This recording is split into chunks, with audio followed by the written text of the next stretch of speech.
Yung Berea, yung mga mananampalataya sa Berea. Ano bang mayroong katangian ng taga-Berea? Maraming katangian siya. Hindi lang siya mapagsaliksik, kundi mapagpumaba pa.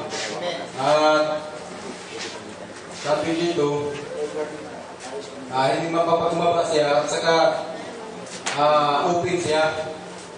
Kung si Pablo, pinapakinggan nila, kahit na si Pablo, hindi na dapat pinapakinggan daw yung mga aral ni Pablo, kasi hiniwala na sila sa aral ng Judaism. Kundi lang iba ng aral, pero ang ugali ng mga taga-Berea, ito pa ipinakinggan pa nila kung totoo ang mga sinasabi ni Pablo. Sinasaliksik lang ang kasultan, araw o gabi. Tingnan nila. Ngayon, ano ba talaga yung Berea? Yung Berea na yan, tinapit niya sa repentance. Kailangan, meron tayong Berea repentance kasi ang karamihan, nagsisi sila doon sa physical lang na kanilang nagawa. Kundi, ang pagiging Berea, ang pagtingin ng tawag sa Panginoon, yung mga bagay na kawalang alam natin sa salita ng Diyos, yun yung dapat pagsisihan natin. Kasi ang sabi doon sa Roma, walang mahanap, wala, kahit isa, walang mahanap sa Diyos. Yun yun. Kaya, ang Berea, isang malawak siya. Mayroon pa siyang sinabi doon na kahit sa dati niyang church, nagsasabi na, hindi ako nagkakamali doon, na sila yung tama, ang iba ay mali na.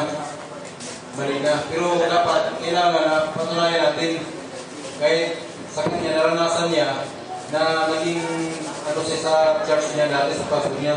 Pero yung makita niya yung salitang Berea nga na isang ugali, na isang mapagsaliksik, nakikita niya na sabi niya doon, tungtuwa siya sapagkat nakikita niya sa ibang mga ngaral na may binanggit sa doon si Brother Jackson at si Brother Gunn na kung saan ang sabi niya doon, may mga bagay na ipinadala si Brother Gunn doon sa mga nagsasaliksik din sa mga contender ni Brother Jackson. At mayroong mga bagay doon na nakita at napunan yung mga nagbabasa na mayroong paliwanag na kakaiba si Brother Gunn. May mga paliwanag na gano'n. Kaya parang si Brother Gunn doon, parang nagkaroon ng parang nagalit kay Brother Gunn. Pero nakita niya doon na mas tama yung ginawa ni Brother Gunn. Yung gano'n. At mayroong si Brother Francis na yung ginawa ni Brother Jackson na hindi yun tama. Kumbaga, ang pinapakita dito, ang pagkakita yan, ay hindi ka sarado, maging bukas ka. Kahit na mali yung aral niya, dapat mo pala pakinggan. Kasi doon sa ibang story na pakinggan ko rin, kahit si Brother Branham, sinabi niya doon, kahit sinito lang magtuturo sa kanya, kung meron siya mga papakinggan niya, yun naman po. Wala tayong oras, kung ilang minuto na lang. So, Pastor Larry. Ate kayo ni minutes. Pero may gustong i-share po, Pastor?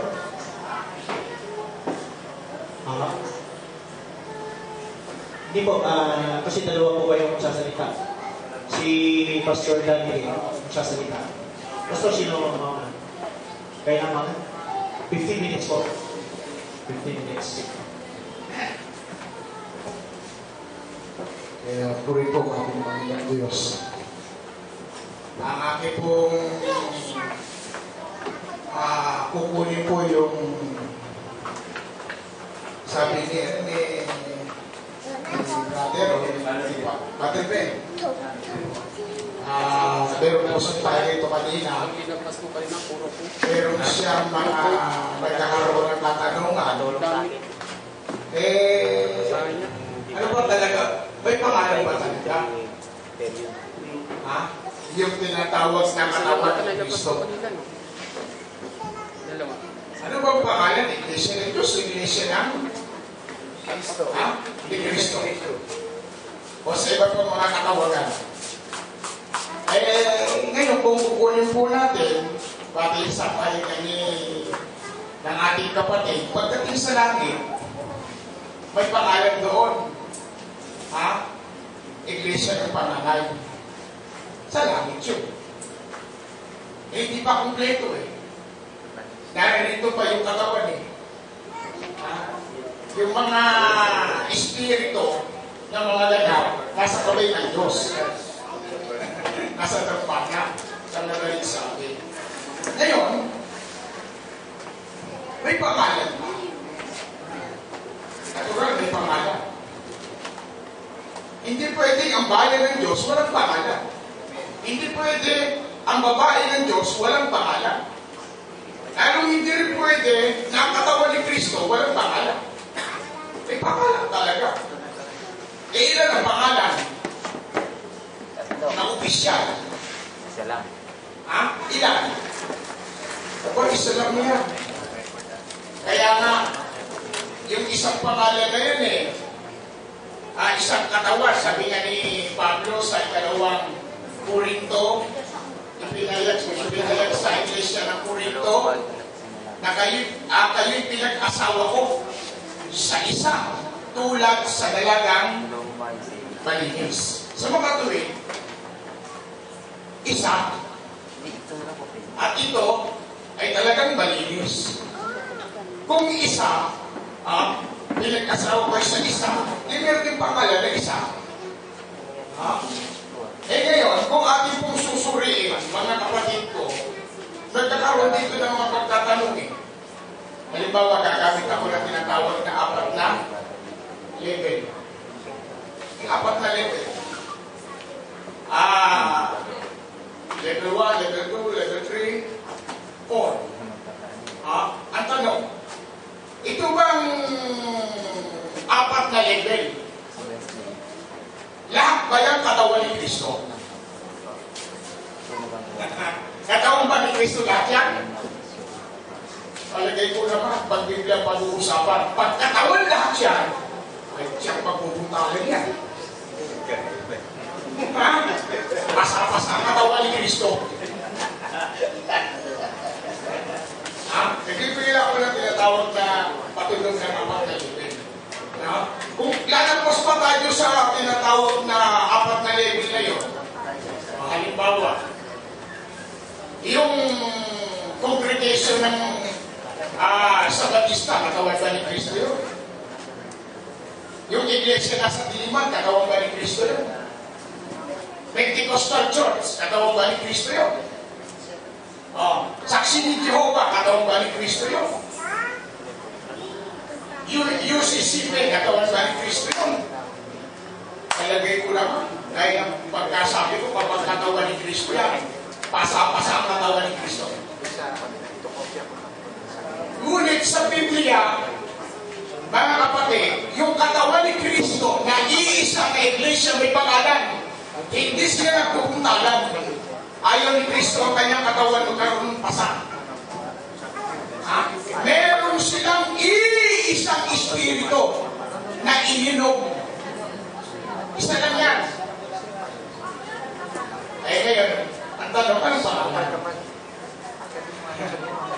Sa Biblia kasi mga kapatid, kung kukunin po natin, yung pagparito ni Kristo, merong layon eh. Upang hanapin ang nawala. At alam naman po natin kung alin po yung nawala eh. Yung nawala, ito yung mga nagsipangalat na mga Hudyo. Batay doon sa pahayag ng aklat ng John 12:52 na ang ginawa po ng Panginoon, yung mga nagsipangalat na mga Hudyo, ay kanyang tinipon. Tinipon eh.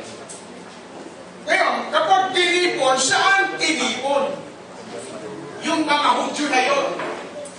Ngayon, tinipon po yun, bagay sa pahayag ni Kristo, saksi si Pedro. Ikaw, Pedro, sa ibabaw ng batong ito, itatayo ko ang aking iglesia. Kaya yung itinayo, Hudyo yun eh.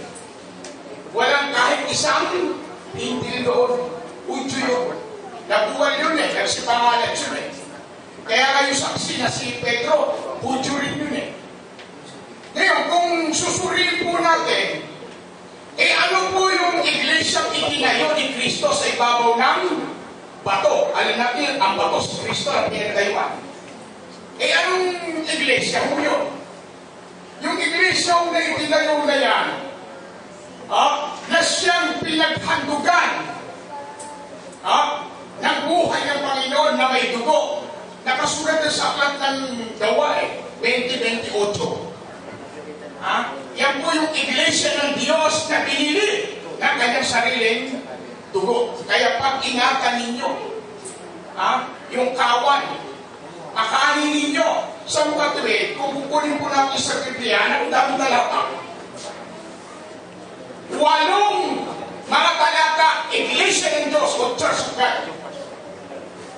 Yung iglesia ni Kristo, may nabanggit man dyan, isang talata lang yun. Churches of Christ pa, mga iglesia ni Kristo. Ngayon, yung Romans 16, maghalugan ka, wala nang ibang mababasa ka ng iglesia ni Kristo. Wala. Isang talata lang yun. Pero yung iglesia ng Diyos, ang dami mga talata. Tingnan nyo si Pablo. Si Pablo, nasa ang dati siyang samahan. Sa religion ng mga Hudyo. Nung tawagin siya ni Kristo, kaya man inuusig na ang iglesia. Anong ginawa ni Saulo o ni Pablo? Diba nilisan niya ang religion ng mga Hudyo? Nung siya tawagin sa tinawag, sa iglesia ng Diyos. Ang dami talata Hudyo. Si Kristo, bilang siya ang ulo ng iglesia, siya ba ang nagmamayari ng iglesia? Para patulugin, iglesia ni Kristo, bali. Hindi si Kristo ang may-ari ng iglesia. Ginamit lamang siya ng Diyos Ama. Pati yung salita niya, hindi ka nilon. Pati sa pahayag ng John 12. Sa Diyos Ama yun. Ginamit lamang siya, naging kasangkapan siya. Kaya pag ang tanong, ano ang nagtayo ng iglesia? Pinahayag ng kapatid na Pablo sa aklat ng Hebreo 11 na ang Diyos ang nagtayo. Diyos ang nagtayo. Ipinahayag na doon. Kaya, bakit binanggit na ang Diyos ang nagtayo? Talagang Diyos naman ang nagtayo hindi naman si Kristo Hindi si Kristo ang nagtayo, Diyos ang nagtayo. Ginamit lamang siya ng Diyos Ama. Kaya kung ang tanong, anong opisyal na iglesia na itinayo ni Kristo na naririto pa sa lupang ito, iglesia ng Diyos, wala nang iba. Kahit pagulaanan ng ilan, yan lalabas ang totoo. Iglesia ko talaga ng Diyos. Yung binanggit sa prophecy sa aklat ng Daniel 9:19, binanggit po doon na tatawagin ang kanyang bayan sa kanyang pangalan ng mga tao. May pangalan pa. Tatawagin ang bayan sa kanyang pangalan. Ano ba yung bayan? Mga tao. Ano ba ang mga tao pagdating sa katuparan ng bagong tipan? Iglesia.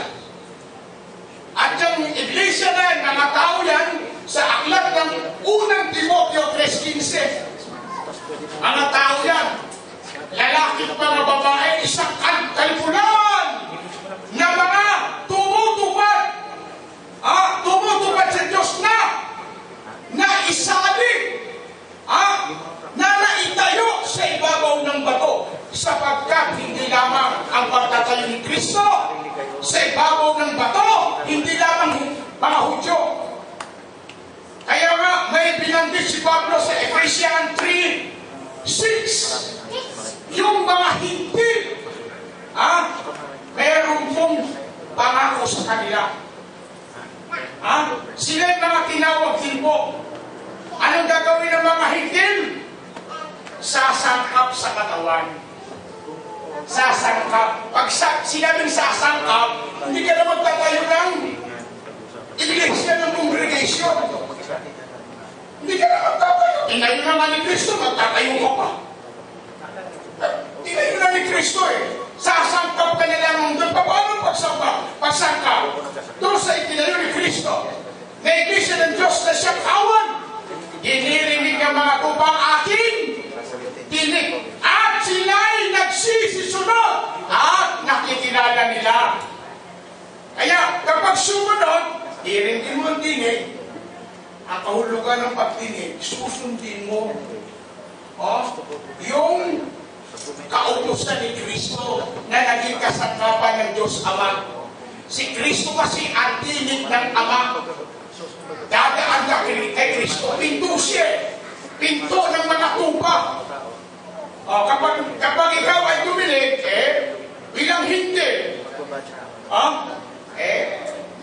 mabibilang ka ngayon sa itinayo ni Kristo. Walang Hudyo. Walang Grego o anuman. Kapag ikaw ay umaling doon. Kaya ang aking masasabi, mga kapatid ko, yung sinasabi po ng ating Panginoong Jesucristo, yung sa 19:5, yung pinagsama ng Diyos, hindi mapaghihiwalay ng sino man. May laman po yan, may nakatago yan. Ang alam ko ng mga ilang mga tagapagturo yung pinagsama ng Diyos, ang ginawa nila sa laman. Yung lalaking babae, hindi na sila dalawa, isa na pinagsama ng Diyos. Kung susuriin naman natin pagsalaman, yung pinagsama ng Diyos, hindi po mapaghiwalay pagdating po sa laman, hiwalay sila. Ang salamanan, hiwalay sila. Bakit? Merong hangganan naman Pero mayroong nakatago po dyan. Yung sinasabi ni Pablo sa Ephesians 5:30 down ng 32. Yung pinagsama ng Diyos, yung pinagsama, itong lalaki at ang babae, yung lalaki, si Kristo. Yung babae, iglesia.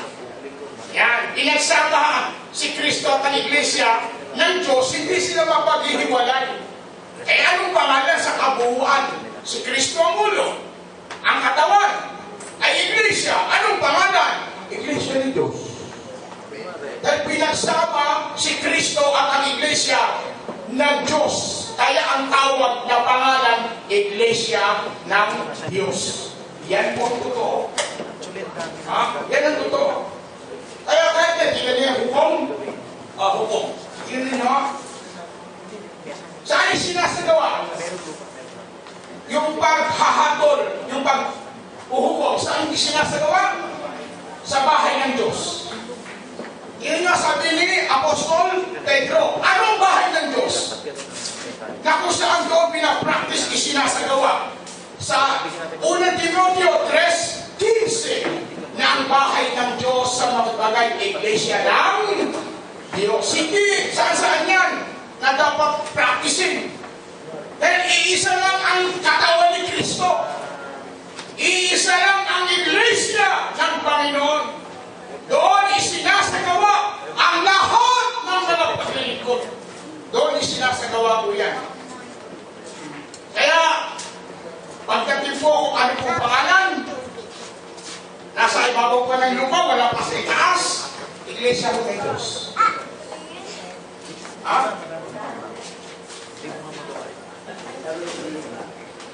Ito yung sa akin sa Hebrews 12:22-24. Ang una kasi diyan, sinabi ni Pablo, nagsilapit kayo sa masasayang pagtitipon sa yung tinatawag yan na masasayang pagtitipon kongregasyon. Kung ituloy-tuloy natin yan dyan, personal yung yan na sinulatan ng Hebrews, mga hubing yung na sinulatan niya. Kaya, ang sabi niya, nagsilapit kayo sa masayang pagtitipon sa bundok ng Sayon, sa bahay ng Diyos niya ko. Katapos kung sinitsuritso mo sa 23, ating makita diyan na nandiyan ang lahat ng mga taong pinasakdalang sa ganito. Nandiyan ang libre mo kapunanghil.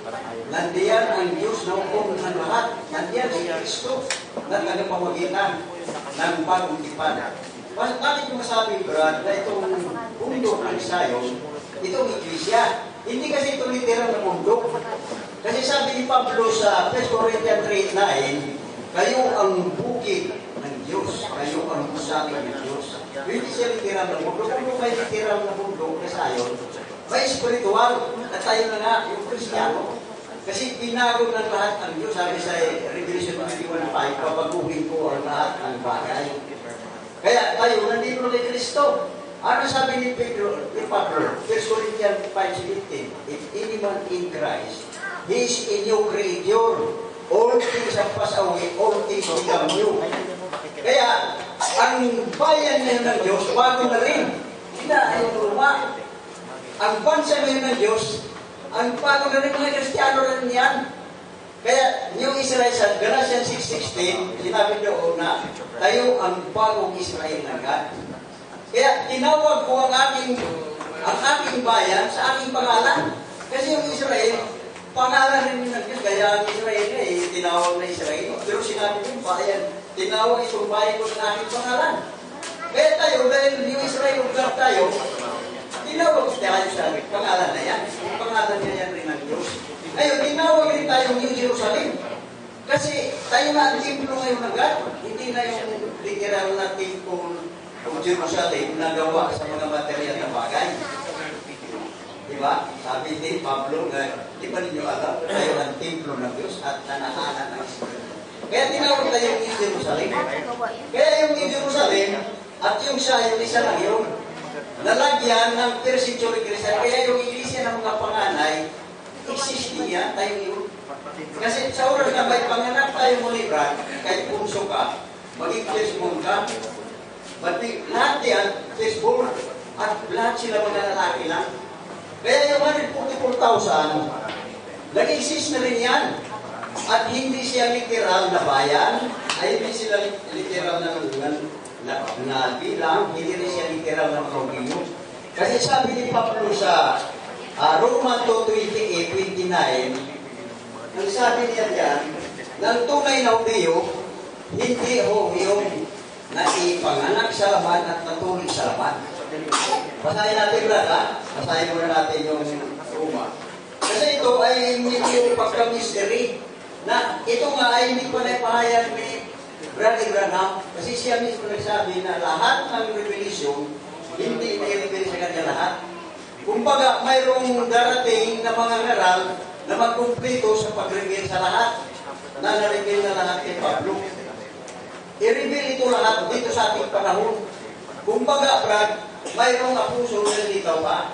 Kasi yan sabi ni Pablo sa episode 3:5, na noong panahon, ang mystery ni Kristo, mystery ng gospel, hindi nipahayag sa lahat ng mga tao. Pero ngunit nitong mga yung araw ay pinapahayag sa kanyang mga apostol at propeta. Kaya isa si Brother Branham na pinapahayagan. Pero hindi pa absolute siya na pahayagan ng dito. Mayroon pang apostol na presente na mag-refer sa mga mystery. Kaya ito namin pinapahayag ngayon, mystery pa eh. Kumbaga yung 144,000, hindi siya literal na bilang at hindi siya literal na Hudyo. Kasi ang sabi nga ni Pablo sa Roma 2:28, basahin natin, na ang tunay na Hudyo, hindi yung nagpanganak sa laman at patuloy sa laman. Ang sabi niya sa 2:28, ang tunay na Hudyo yung natuloy ang puso. At ang sinuri, hindi puso, pinag-Christian yun. Basahin natin yung Colossus 2:10, basahin natin. Basahin muna natin yung Roman 15. Kaya tayo na yung ang tunay ng mga Hudiyo. Sabi rin po sa Romans 2. sapagkat siya ay hindi Hudiyo kung sa labas lamang at magiging pagtutuloy yung hayag sa laman. Ang mga Hudiyo itong sinataya niya na tinuloy sa laman sila, kaya hindi na sila kayo tunay na Hudiyo. Kaya sino ang tunay na Hudiyo sa 29? Datapot siya ay Hudiyo sa loob at ang pagtutuloy ay yung hayag sa Espiritu o sa puso. Sa Espiritu, hindi sa titik. Ang kanyang kapurihan ay hindi sa mga tao kundi sa Diyos. So, sino yung tinuloy sa puso? Ating mabasa ito sa Colossus 2:12. Ang mga Kristiyano na ito, kaya tayo ang tunay na Hudiyo, hindi na ang Hudiyo nga ay pangalang sa laman. Basahin natin yung Episo, Colossus 2:12. Sabi nito, Colossus 2:12. Sapagkat sa Kanya ay nanahanan ang buong kaninginan ng pagka-Diyos sa pahayagan sa laman. At sa Kanya, kayo'y napuspos na siyang Pangulo ng lahat ng pamunuan at kapangyarihan, na sa Kanya ay tinuwi rin naman kayo ng pagtutuloy hindi gawa ng mga kamay, sa pagkahubad sa katawang laman sa pagtutuloy ni Kristo. Si Kristo pala magtuloy sa amin. Puso ang tinuwi natin kasi sabi niya, ang katawang marumi, hindi dahil kumakain siya sa hindi nagugas ng kamay. Ang tao ay marumi kung ano yung lumabas sa kanyang puso, nagaling sa kanya, at galing lumabas sa bibig niya, nagaling sa kanyang puso. Kaya si Kristo, magtutulong sa atin, kasi hindi tayo makapasok sa kaharian ng Diyos kung hindi tayo banal. Yun ang sabi sa Hebrews 12:14 na unless kayo kung hindi niyo makita ang Diyos. Kaya, maliban kung kayo pure ang inyong puso, hindi niyo makita ang Diyos. Mag-invite here. Please, pure in heart, official siga. Kaya tumingin mo kayo kung puso lang kayo, marumi tayo. Lahat ng tao sa mundo, yan ang kalagayan, marumi. Kaya sabi niya, ang sino mo nagkasala ay unlimited na masalanan. Yan sa John 8:31, lahat tayo nagkasala. Kaya, linisin yun. Kailan yan nilinisin niya? Ito yun, mabasa natin sa Colossus, ituloy lang natin yung 11 at 12 na dito. Kasi si Kristo pala ang magtuloy.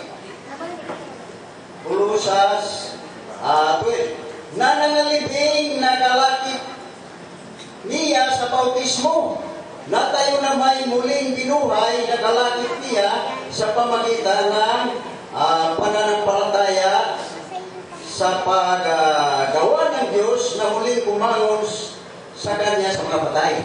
So ito nga mga kapatid, na yung 144,000, hindi siya literal na mga Hudiyo na naipanganak sa laman, at hindi siya literal na bilang.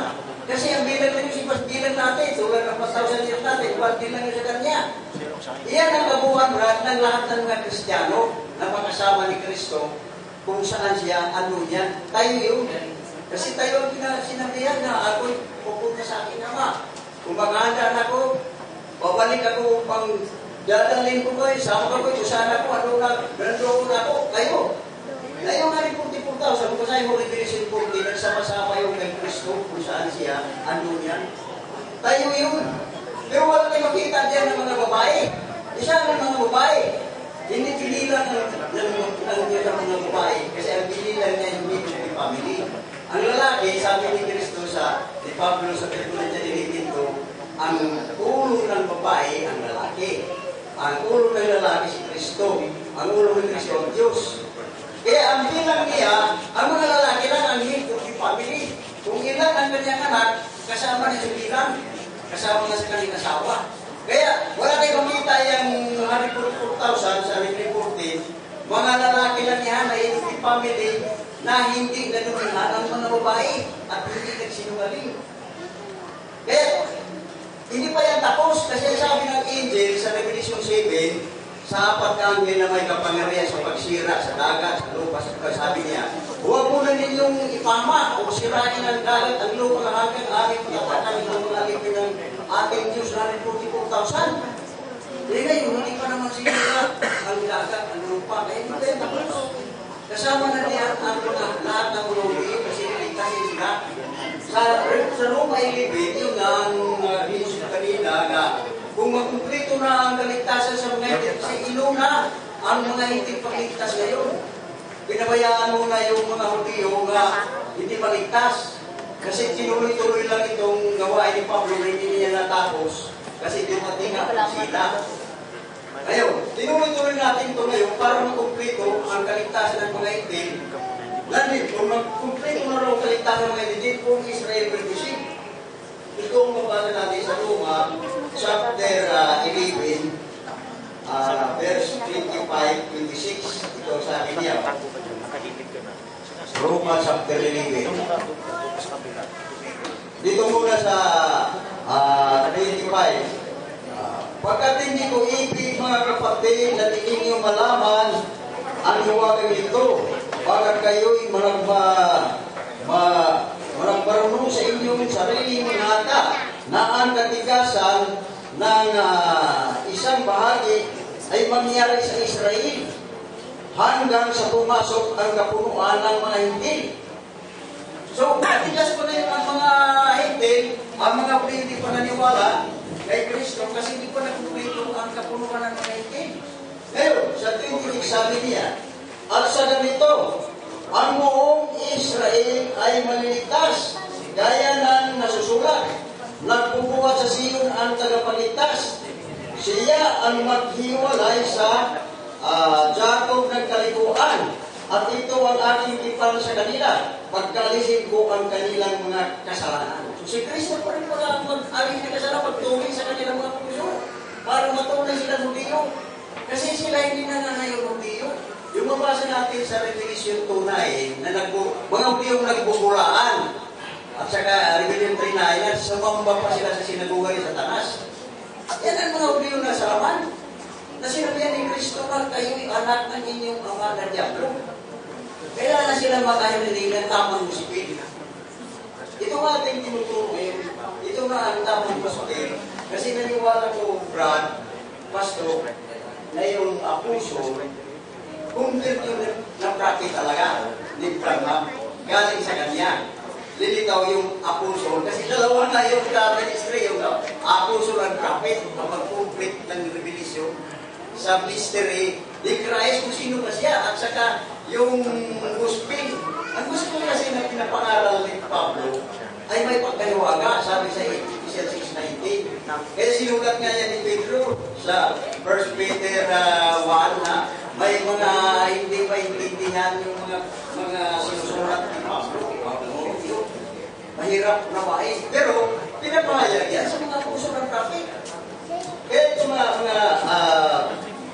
pastor, itong ating pagsasabi ngayon, kailangan kumplituhin yung kaligtasan sa mga itik na ang ating gagawin dito na tama yung isang bautismo.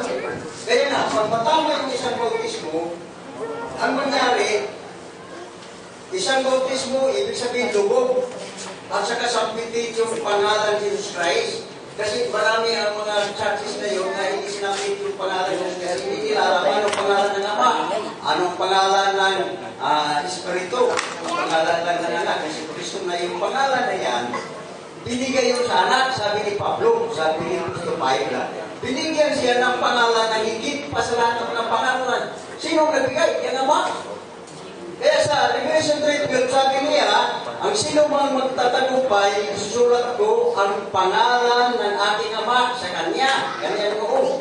At ang pangalan ng bayan ng Diyos na bagong Jerusalem at ang bago kong pangalan. Nasabi ko. Pero by Jesus Christ na disiministed ito ni Sino? Ang Ama yun. Kaya diyan sila nagkaisa sa pangalan na yan. Kaya sabi niya, ako at ano ni Ama, isa, pero hindi sila ang Ama naging anak. Iba ang katayuan pa rin nila. Na naging pangalan lang yung ng anak kasi binigay na sa kanya. Pero magbago siya ng pangalan. Hindi siya manatili sa pangalan yun. Kaya nga kapatid, ito na lang ang last ko na babasahin ng versikulo sa Daniel. Ito, basahin ko yung Daniel na atuwid. Kasi ang maliligtas, yung iglesia na nakasulat sa langit. Ito, yung mga panganay, dito sa basahin natin yung versikulo. At sa panahon niyaon ay tatayo si Miguel na dakilang prinsipe na tumatayo sa